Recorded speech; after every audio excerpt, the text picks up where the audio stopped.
Technical difficulties. It wouldn't be cricket otherwise, would it?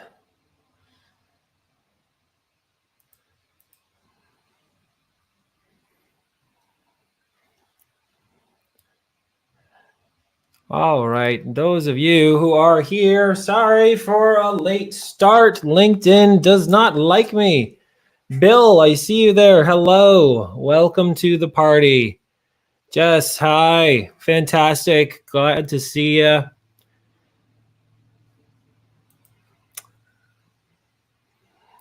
We are finally live on LinkedIn and YouTube. And Facebook doesn't like me for reasons I don't fully understand.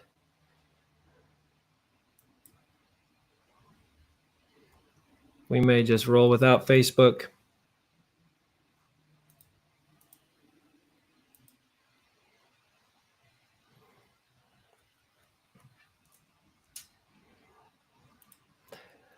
All right. Well, if you're here, ladies and gentlemen, I am so glad that you are. We're going to jump right in. And if you're just seeing this on LinkedIn, you know, like, what the heck is even this? This is, I will share my screen and show you. I'll show you.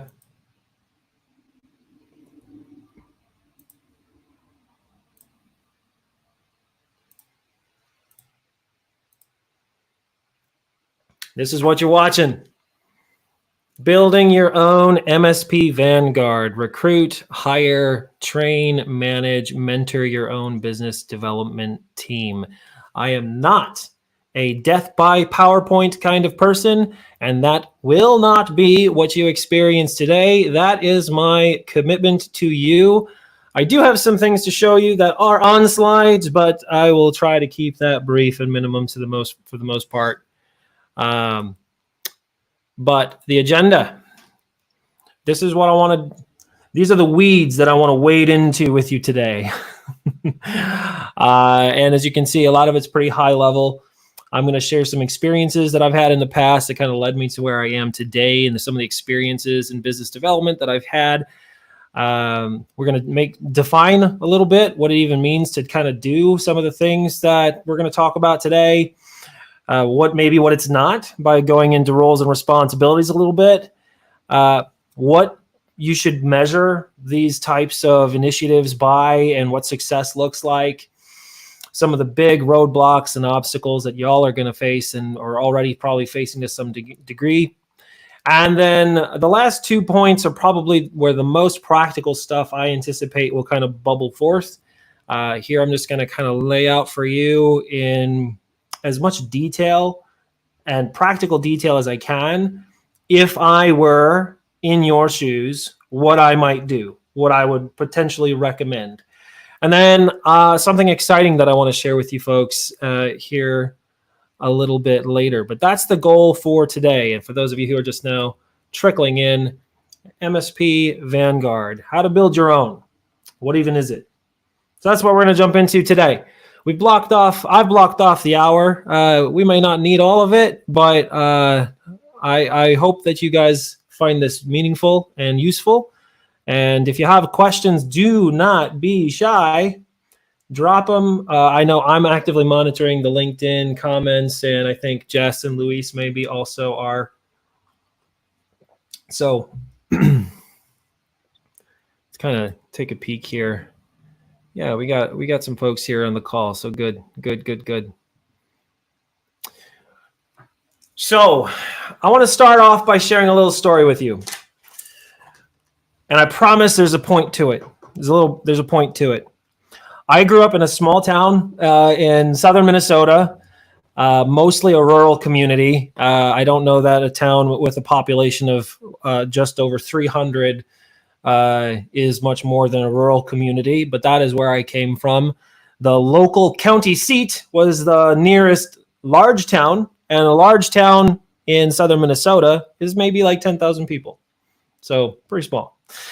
As I was a young man and figuring out how to make money when I was early on in whatever semblance of a career I may have had, there were limited options. The first way that I made money as a teenager was mowing the lawn for the local church. 20 bucks a lawn. You know, I was like 14 when I started doing that. I would go on to work in a grocery store in the local county seat. So I'd drive 7 miles to go stack yogurts and refill the eggs and work in the dairy section. And I did that for a little while. Didn't make very good money doing that. And because I lived in southern Minnesota, I did about 2 years working on a local hog farm where I worked with piglets. It was a hog nursery. And that was really, really hard work. And, you know, I made better money there, but not great money, not as consistent as you might think it might be. So I was struggling with this challenge. I was looking ahead to college in the near future, and what the heck would I even do to pay for college if I ever wanted to do that? You know, no meaningful savings to speak of at that point in my life. But in that tiny town of Fairmont, Minnesota, there is a small strip mall. It is there to this day. And when I say small, it is very small. I think there was a JCPenney. There was there was a Dunham Sports, a Sears. Those were like the big ones. Random apparel and knickknack shops. I think there was a Radio Shack for a time. But at the very far southern end of this small strip mall, there was a little office space in there. I say little. It was a cubicle farm. There were probably 45 desks in there at any given moment, if memory serves. That was a long time ago. But and I remember driving on my way to the grocery store to stack yogurts, seeing a bunch of people on their smoke break standing outside the mall at that end of the mall. And I always wondered what it was they did. I responded to a classifieds ad for a telemarketing job. And I was 16, 15. I was old enough to drive myself. I must have been 16. And it was $9 an hour. And to me, I was like, man, that's good money for Fairmont. That's really good money for Fairmont for a teenager. It's like, so what does that even look like? I had no idea. Small town. We didn't have internet in my town for a very long time. And when we did, it was nothing to speak of. So I was not like technologically savvy. I was not a well-connected kid. The concept didn't even fully exist when I was a young man. But I remember walking in to an interview at Market Link Incorporated, and in that small office in that strip mall. And this is what happened. I sat across from a woman who was one of the managers there, and she asked me some questions, and it became pretty apparent that, according to her, I spoke pretty good English, and I was reasonably literate, and I was breathing. And those were the three things that seemed to be the driving criteria to what happened next. She took me out into the cubicle farm, into the bullpen, and she had me sit down next to this middle-aged gentleman. He was pretty weathered. He might have been a little older, or just seemed older. Tattoos all over, big gold chain about his neck. He wore a basketball jersey. I can't recall what jersey it was specifically, but and they sat me down next to him, and they gave me this cheap plastic headset, and he was sitting in a cubicle, and it was maybe 2 feet by 2 feet, and the walls of the cubicle literally extended only to the edge of the desk. So if you were sitting in this cubicle, there's a person to your right, person to your left, very close.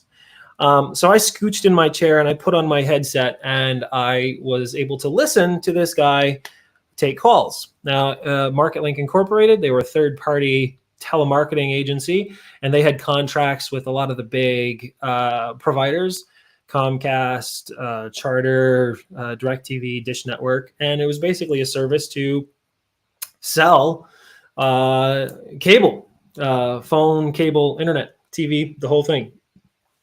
And I remember listening, hearing this guy who had clearly been doing this a very long time. And while I sat there, he made like 2 sales. I must have sat there for 45 minutes, and he passed 2 over to the closers that would go on to set it all up. And I was like, this is better than hauling dead pigs and stacking yogurts, and there's more money in it. So I gave it a shot. Little did I know that would become the beginning of a long line of career dominoes that would lead me to where I am today. I did take that job. It was a horrible job, though turns out I was particularly good at it. I remember my first day on the phones. I sold a DVR. I didn't know what a DVR was when I sold it. And a lot of people maybe listening to this, I don't know, is that even a thing, DVR? I don't think there's even a thing anymore. Maybe it is. But at the time, it was a new thing. And for me, we didn't even have cable in the house I grew up in for the most of my childhood. So like, I didn't know what cable was when I was selling it. And the way it worked is you sat there in this dingy cubicle. There was this old, terrible IBM computer, and you had your headset, and there'd be this beep in your ear, right? The dialer was automatically doing it for you. And the moment you had that beep, by the time that beep had happened, the prospect, the customer that you were trying to talk to, had already said hello, in many cases more than once. And the system was old. Even back then it was old and very slow. So they're like, hello, hello. And I couldn't do anything. First of all, I didn't know they said that first hello. Second, even if they had, on my screen was where their name was supposed to pop up. And there was always a bit of a lag when their name would come up on the screen. And so there'd be a beep. I would instantly lean forward into towards the screen. And on the screen, there were a few things. On the screen, there was the person's name, hello, and there was a bit of a script on the screen. It said, hello, may I speak with John Doe or Jane Doe or whoever, whatever their name was. And then there were a couple prompts based on what they may or may not have responded with. But then because we were contracted with some of these like large cable companies, right? There were certain phrases they required us to say word for word on every call, and it was recorded and it was routinely checked. So we had to, no matter how clunky and awkward and dumb the language may have been, we had to say at the beginning of the call, hi, this is Jonathan calling on behalf of Comcast or Charter or DirecTV or whoever. This call may be recorded for quality assurance. Is that cool with you? I couldn't even say it that way. I had to say, is that all right? Or however it was worded. Then they would occasionally, depending on the campaign we were running, there would be specific prompts that we were required to include in one way or another, though there was maybe more or less flexibility in the verbiage you used and how you expressed it. And then there was your bullet points of whatever the offer might have been. And what I found was I hated being constrained by the script at the beginning. I hated sounding like a telemarketer. It got in my way of doing a good job so much. But where I found tremendous freedom way back then was in the bullet points, where I was able to improvise, where I was able to play a little bit. So here I am, 16 years old, trying to earn a buck in the Midwest because there's literally no other jobs around, figuring this out. So I hated that job, but I discovered I was pretty good at it. I'll tell you one example of kind of an existential moment I had, even at that age. And there was one conversation that I specifically had with an elderly woman. Now, obviously, cable, we were calling consumers back then, right? Not businesses. And there was this elderly woman that my system, fated that I should call her. And she picks up the phone, and she's got this sweet Southern accent, and she is just the nicest person you ever talk to. One thing about my job was that we were required that unless the prospect gave you 3 hard no's, you had to stay on the call. You could not get off that call unless they gave you 3 hard no's or you got the sale. And like if you're calling New England or people that are a little more to the point and they don't want to waste your time, that is fine. You can get to that no pretty quickly. But when you're calling, sweet folks in the South, And those of you who live in the South know exactly what I'm saying, or spend any time know exactly what I'm saying. They don't say hard no's. They will listen to you. They will talk to you. They will ask you questions. You might be the only person that calls them today, and they get to tell you their life story. And here was my challenge in this particular case. We were trying to upgrade her to the new digital box. Back then, the digital mandate thing, whatever. Some of you may remember that years and years ago. It was a thing. We were calling customers saying, hey, for $5 extra a month on your bill, you can have this digital box plugged in to your set that's going to give you better audio, better quality, access to a few more channels. That's what we were told to say anyways. And I remember distinctly, she was so kind. She listened to me do my pitch at the beginning, and this was her response. She said, well, you seem like a sweet young man, but I do not think I would be interested, she said. And I will tell you why. Son, I am legally blind. She says, I am legally blind. And my brain instantly goes like, she didn't say no. It certainly wasn't a hard no. She just said she wouldn't be interested. She gave me something to, an objection to overcome. And my brain started really working overtime. I was like, all right, how do I deal with this? How do I, like, if there ever was a legitimate reason to not need to upgrade your cable, being legally blind, you would imagine, would be a legitimate one. But in this particular moment, my supervisor was literally standing over my shoulder, watching me take this call. So I was like, all right, what do I do? Well, I could intuit from the conversation that she had, there were young voices in the background. So I ventured a guess. I said, well, can I ask you a question? She says, yeah, sure. I said, do you have any grandchildren? Remember, I'm 16. I'm 16. Do you have any grandchildren? And she says, well, actually, I do. How did you know? It's like, oh, I think I hear them back there. It's like, are they over at your house very often? And she says, oh, all the time, 3-4 times a week. So when they're over at your house, do they watch TV very much? She says, well, it's never off. She says the TV was never off. And so I went on to say, it's like, yeah, no, I can appreciate that you yourself personally may not get a tremendous amount of personal value out of this upgrade, but if your grandkids spend so much time watching TV, they will definitely get all of the benefits of this new digital box. And guys, it worked. She said, that's a really good point. And she went on to say yes, and I transferred her to the closers, and she did the upgrade. I do remember two things from that. First of all, the first thing I remembered was, for the first time in my life, and the only time ever in my life, I felt like a greasy salesperson, because I can literally say that I sold cable to a blind person. That's a thing I did. At 16 years old, I got off that call, and I didn't lie to her. I did not say anything that was not true. I don't think I manipulated her, really. I just took the information I had. I made a case, and she said yes. But I didn't feel awesome about it. I'll be honest with you. That's the first thing that I will never forget. And I did make a point at that point in my life to make a commitment that I don't ever want to feel that way again. So that's kind of baked into my philosophy of integrity in sales and all of that. The other thing that I learned is that sales is really about connecting with people. And I didn't even fully realize this at the time, that germ that was planted is going to grow into something a lot more meaningful, that sales is really, truly about connecting with people.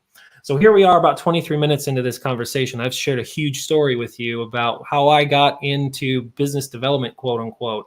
I'll give you the Cliff Notes version of the rest of that story. That was the first of many call center jobs. I put myself through college and grad school and sales jobs in one way or another. Technology was always a centerpiece of what I did in one way or another. It wouldn't be until years later that I would start, making connections in the IT services community and doing a lot of the cool stuff I've been privileged to do and been doing now. But I wanted to share that with you so that when I say that I've spent my time in the trenches, literally to the tunes of tens of thousands of dials that either I personally have made in both B2C and B2B markets, or teams of people that I've had the privilege to recruit, hire, train, manage, mentor, promote. I I've done this. I've been around this block, and I find myself doing it today in various and sundry ways, either for my clients or for my own teams and a host of other things. So now that is my background. Those are some examples of things that helped me learn the most important thing about effective business development. If you're watching this call today, if you're watching this live stream right now, you are most likely an IT service provider, and you are either considering hiring your first business development rep. Maybe you have one or two already on your staff. Maybe you've done it in the past. It didn't work out. You're thinking about maybe I should step your toe back into doing that again. And I'm here to tell you there's a lot of reasons to do it, and there's also a lot of reasons to not do it. But let me tell you that with the right structure in place, the right tools, the right approach and mindset, it can be one of the most meaningful things to help grow your business because of that word that I just said, connection. So that's the story from the trenches. Now, according to my agenda, what even is business development? So for our purposes today, business development refers to developing net new sales opportunities for your business. Business development technically could include developing partnership opportunities, channel opportunities, account management functions for like developing business within your own customer base. Those all would technically be components of business development, the broader definition. But for our terms, our purposes today, finding net new businesses, net new customers, net new revenue. Because let's be completely frank and honest with ourselves here. In the IT services industry, that is one of the toughest nuts to crack. A lot of you are very good at servicing your clients and providing tremendous outcomes to them. And this is why you get referrals, because you provide great experiences to your customers. And you're also really good at maintaining the relationships in your network that are meaningful. And so you get referrals from there as well. But because you wear so many hats and you don't sell pizzas and you don't sell shoes or widgets and gadgets or a SaaS product that you can add to cart and check out, that proactive business development motion to go find new business is hard in this industry. And anyone who tells you it's easy, anyone who says, flip this switch and the leads fly in, hopefully you've been around that block enough times to know that's never true. There is no easy button for finding net new business. Or if you've not been around that block, hear it from me and probably other people on this call that have tried every silver bullet and every vial of snake oil just to be disappointed on the other side of it. It's not easy. So why business development? So if that's what business development is the function of going out and seeking new customers, seeking new business opportunities that you can convert into pipeline and revenue, that ultimately leads into the next bullet, which is measuring the success of it. What do we measure the success of business development motions in? And I just said it, it's customers and revenue. And this is what makes this motion uniquely different than your marketing efforts, than your channel efforts, even your, your marketing and channel efforts primarily. Business development is kind of like the, it's the top of funnel, but it's the grease on the wheels for your sales engine, right? Without business development, sales does not happen, right? So a mistake a lot of MSPs make that I've seen is they hire a person, they might slap a label AE, account executive, they might slap sales rep on them, they might slap business development on them, they give them this term, but really with their roles and responsibilities and what they actually want that person to do and what they intend to measure them by, they really often will put a marketing hat on that person. They'll put a lead generation hat on that person. They'll put a business development hat on that person and a channel hat on that person. And they expect this person to be the Swiss Army knife of revenue. Do those people exist? Yeah. They are either very expensive or incredibly rare and hard to find. And why should they work with you? And I don't mean that to be condescending. It's just the reality that those folks can go anywhere and get work and be paid very well to do it. And most of you are in a position where every dollar you spend on growing the business is precious. And it's a risk every time you put it out there. So that's tough. So you don't measure it in clicks. You don't measure it in downloads. You don't measure it in impressions. You don't even really fully measure it in appointments or leads, though often people will throw in leads as a key performance indicator. But that's a whole other conversation. What do we define as a lead? What even is a lead? And what's the journey from prospect to customer and beyond? But let's just be completely frank and honest with ourselves for a second. If you're going to go out of your way to hire somebody or a team of somebodies to fulfill this function, your expectation is naturally going to be it's going to pay for itself in terms of new customers and new revenue. So that's what you want. Hopefully we can all agree to that. Here's the challenges. That's the next bullet. Key challenges. My challenge when I was in that call center all those years ago, selling phone, cable, internet to people who didn't want it, was the moment that the name Charter came out of my mouth. And this was years ago. I know Spectrum's their own thing now and whatever. I'm not trying to impose. This is just what my experience was. The moment I said Charter, there was often a powerful reaction to it. And it was rarely positive back then. It was rarely positive. It's like, oh yeah, I used to use you guys for cable and you jacked my bill every year. Or the service was terrible and it was always out. The technician came and put a hole in the wall and I never got reimbursed for it or whatever. It's just like, and dealing with consumer market is just its own nightmarish thing to begin with. But I still had to do my job. I still had to be successful. I got paid 50 cents a commission for converted ops. I'm not joking. That's what I got paid. I got $9 an hour and it was like 50 cents a conversion. Not very much. No. But I still was going to do my best. So my number one challenge was, how do I get past those barriers? Like I say Charter and they've got a preconception of me and they've got a preconception of what this call is going to be. And what I found was my ability to connect with that person within the first, 10 to 30 seconds of the call would dictate the tone of the entire conversation. And if I couldn't earn an additional 30 seconds within the first 10, that I might as well have not even been on the call. But if I could earn that additional 30 seconds of the conversation within the first 20 seconds, now we had something that we could build on. And that idea of connection is 100% what it came down to. So the key challenges in this role is that it's incredibly focused on your ability to connect with other people at scale. So like, why have a business development rep instead of sending out mailers to prospects or sending drip campaigns, like sending systematic emails or doing LinkedIn automation? Why have a business development rep instead of building a funnel or doing pay-per-click or LinkedIn or Facebook advertising? Why do this?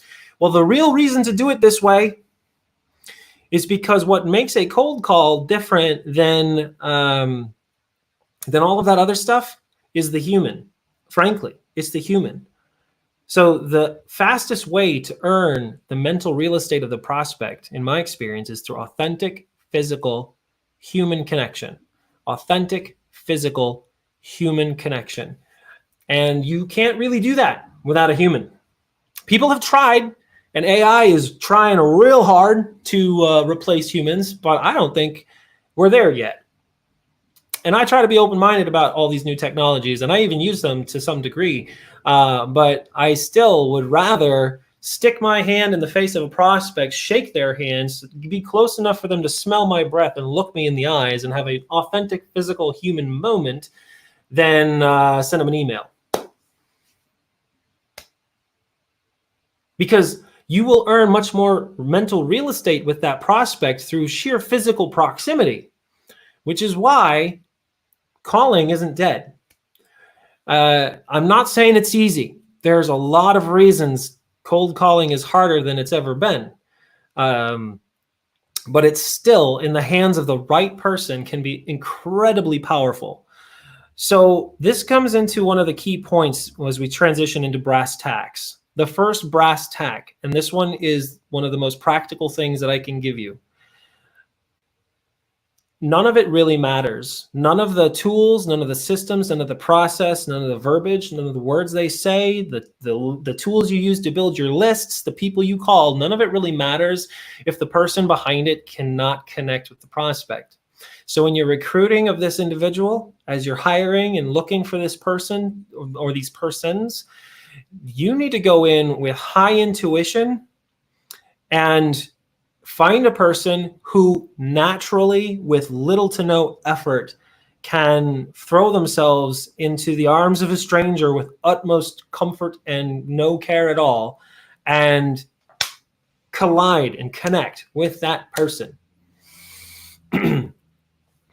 They exist.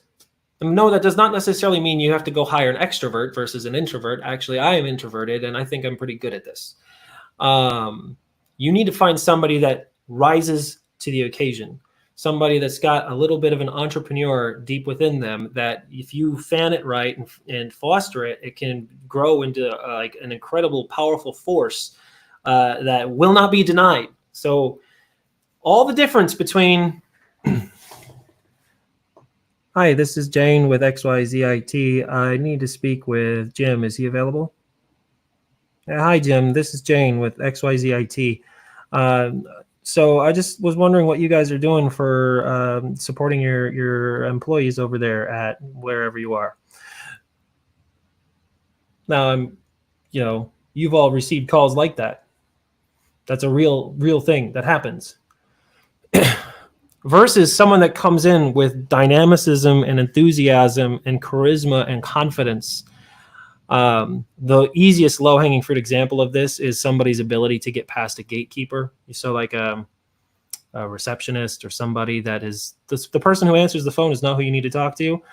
A critical mistake that I see a lot of people make is that they assume they should become good friends with the receptionist or the gatekeeper, and have to sell themselves through the gatekeeper to who they're trying to get through.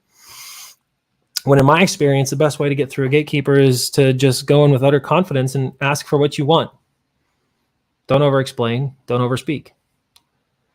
Hey, I need to speak with Jim. Is he there? Oh, he's not. Can you pass me to his voicemail? When's a better time? Literally, it's really all you have to do. 9 times out of 10, if you just go in as though you are supposed to be there with complete and utter confidence, the gatekeeper will fold every time. 9 times out of 10. Sometimes they have their spidey senses on and they give you a tough time for it. But the reality is I've had such tremendous success of just like, hey, as far as you know, I'm a customer, I'm a partner. You don't know me. You don't know my relationship with the prospect or whatnot. I'm not even here to talk to you, and we'll be polite, be respectful. But hey, can you pass me to Jim? Thanks. Hey, Jim. And now all of a sudden you're having a different sort of conversation. It's not laced in motive or agenda. It's authentic. It's real. And the person's ability to facilitate that can make or break everything else. Long story short, you hire the wrong person, it won't matter what you invest into that person. It won't matter what tools you give them, what data you give them to call, right? In my experience, I'm finding that is just so incredibly the cornerstone of a successful business development team is hiring successful business development representatives. And how do you do that? How do you measure that before you extend an offer? That's a whole other conversation we can have about how you find and how you hire. But here's some low-hanging fruit for ways you can find those people. I want to give some practical tips here. Spend some time with your local community colleges, your local universities. Find where they may have career fairs, where they've got and networking opportunities for business leaders in the community to go interface with folks that are, just about to pursue their first career or whatnot. the benefit of that environment is you get to see them interact with other people before you even really talk to them. You get to watch them from a distance, and that tells so much. How they interact with strangers, you get to see showcased right in front of you. Much less how they interact with you.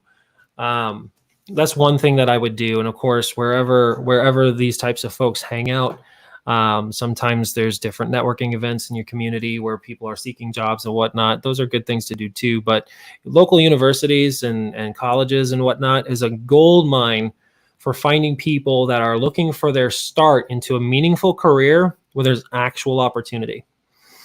All right, I've been saying a lot of things. I'm going to check the chat, see if anyone said anything. If anybody saying I froze still,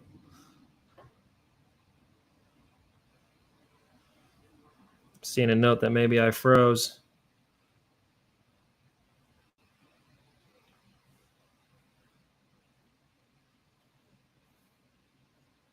That would be a shame. I've been on a roll.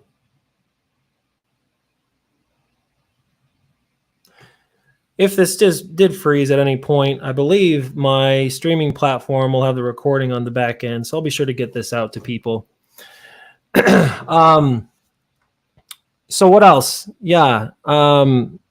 People, the person you hire is so critical to the success of this type of initiative. That's the first brass tack. If you got the wrong cog in the machine, it all falls apart. So find the right cog, the right person that's going to mesh well with what you're trying to do. Additionally, once you find that right person, now the other pieces come into play. I have to turn my phone off. Give me a second. And what are those other pieces? All right, so let's say you've hired the first couple people, and you want to put all of the pieces in place now. The next brass tack is you need to identify with extreme precision who is your target. And that is really tough for most IT providers. In my experience, some of you specialize by vertical or industry or, certain types of services you may or may not offer. But generally speaking, many of you have customers that are incredibly diverse from one another. And frankly, if you have computers in your office, you could potentially be a client of this IT provider or that IT provider. So knowing who to target is a massive challenge, and how you're going to go after them and connect with them.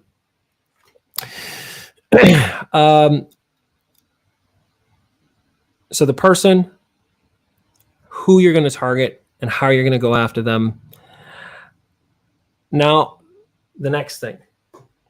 I've been fortunate over the course of my career to have some really tremendous leaders that came alongside me and gave me enough rope to hang myself with when I was a business development rep myself.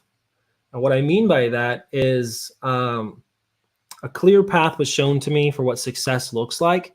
And I was given enough of a roadmap for how to get there that I could pursue that on my own without needing my hand held and without the fear of leveraging my own creativity and learning to discover what worked really, really well for me.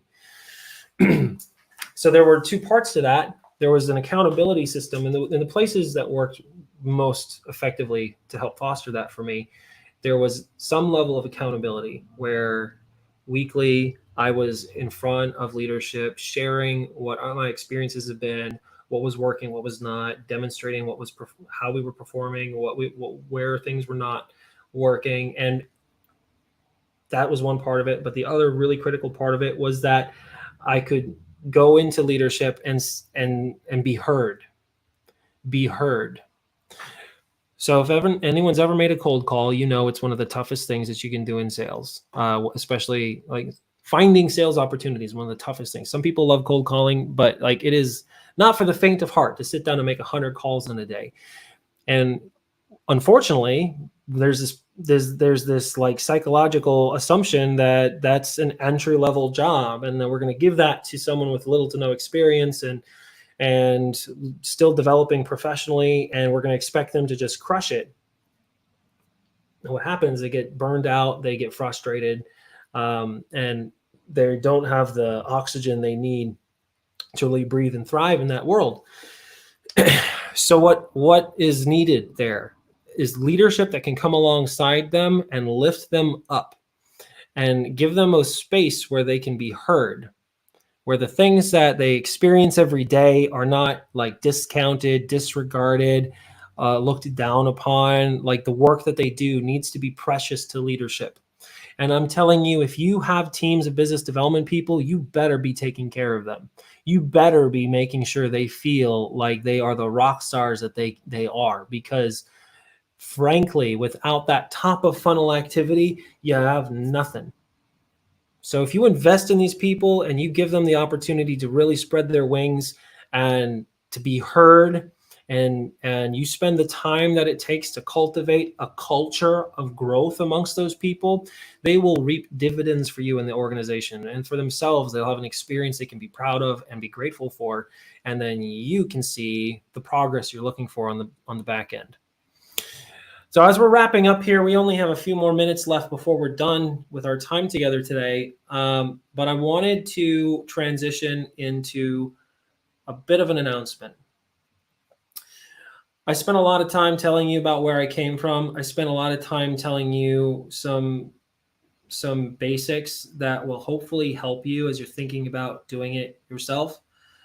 And I want to share with you something that we've been working on. Channel Falcon and Dark Horse Business Systems, we have MSPs in our programs that have reached out to me and said, hey, we either just hired our first business development rep, or we are very strongly considering hiring our first business development rep, and we need help, is what I'm hearing. I'm hearing this from more than one person.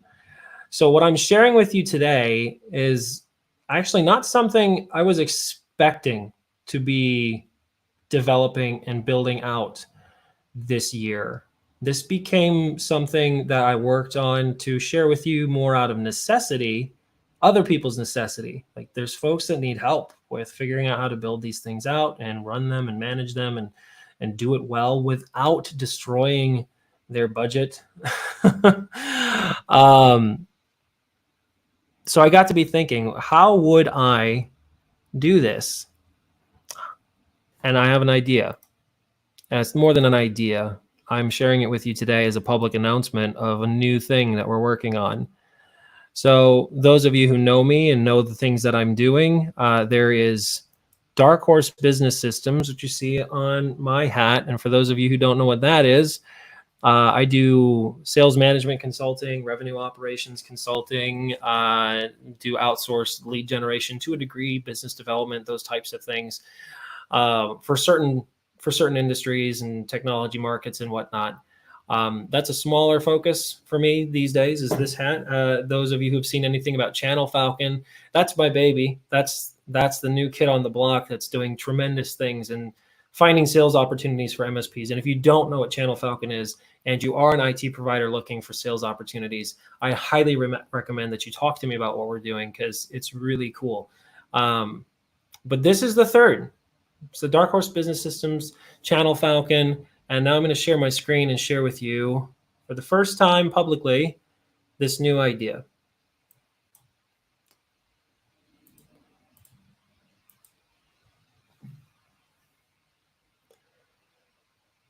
This is MSP Vanguard. I firmly believe that having your own in-house business development team can be one of the most impactful levers for your own growth engine. I think outsourcing that motion is a mistake. I think that investing in other quote unquote marketing tactics in favor of something like your own in-house team can also be a mistake. I'm not saying don't do some of those other things, but if you're expecting those things to facilitate meaningful growth, there's so much that can go wrong and so much risk and so much money to be wasted when really what you need is a human that can connect with somebody, and a person can do that. The MSP Vanguard, business development cohort for technology service providers. And it's not completely a unique idea, but the idea is if you are in the MSP community, an IT service provider, and you have your own business development reps, they can join MSP Vanguard now and get the benefit of peer review, leadership, mentoring, accountability, training, and a host of other things I'll share with you here in a second. Functionally, let's share a few more things here. A unit is better than a hero. If you're going to hire one person, I think just one business development rep, I think is kind of a mistake to just hire one person. That person's going to find themselves on an island. But I know a lot of you can't afford to have more than one, maybe two folks in that seat. So they're going to be on an island. They're going to have to be, they're surrounded by technicians and you mostly, right? And they're the ones that are going to be in the trenches trying to find sales opportunities. That's the rationale behind a unit is better than a hero. What do I mean by that? All of these folks that are every day toiling in the trenches could gain so much value by being connected to each other and having a central hub for these types of things. So on the left, you see the thing that MSP Vanguard is going to provide. We're going to provide some level of fractional leadership to you and your team. Think of it as like a mini fractional engagement, but we're going to come alongside and help you in just so many ways with structuring your outbound teams and how you're going to go to market with that. Strategy, training, inspiration, accountability. These things on the left are what we want to do. And what we want to provide through them is on the right. So leadership facilitates direction. Strategy facilitates results. Training will foster growth, and inspiration will foster motivation, and accountability will develop strength. Because that's what you really want in this team. You want a strong, motivated, growing team that's all going the same direction and producing results. So that's the vision here, but in a way that can be accessible to any IT provider. The qualifications, we'll blitz through this. You got to be an IT provider. You have to have at least one full-time business development rep. And we're going to make a recommendation for the compensation model for that business development rep. I'll explain more details on that for those of you who are interested. But there's reasons behind that, and I'll explain that in more detail in another time. HubSpot sales professional license for each business development rep. I put an asterisk next to this. There's a lot that we can do to help you on like the revenue operations side in terms of helping with building automations and building reporting and developing cadences and stuff that's like literally straight in your CRM. We are a HubSpot partner, and we're only that because we use it and we spend so much time with our clients in their CRMs. We've just chosen to hang our hat there. There's other CRMs that are fine, and you may not have the appetite to change, and that's okay. But that we are not going to become the masters of Zoho and High Level and Monday.com and Salesforce and all these others. You throw a rock, hit 50 of them. So that'll just be the one line that you sort of miss out on to a degree. Got to be willing to invest in your prospect database. So giving enough oxygen for your BDRs to go after is going to be really important. And then you have to commit to actually participating in the Vanguard through regular strategy and review calls. But this is what it is. This is what it's going to functionally look like, this particular slide right here. So your business development reps, let's say you have one business development rep, two business development reps on your team.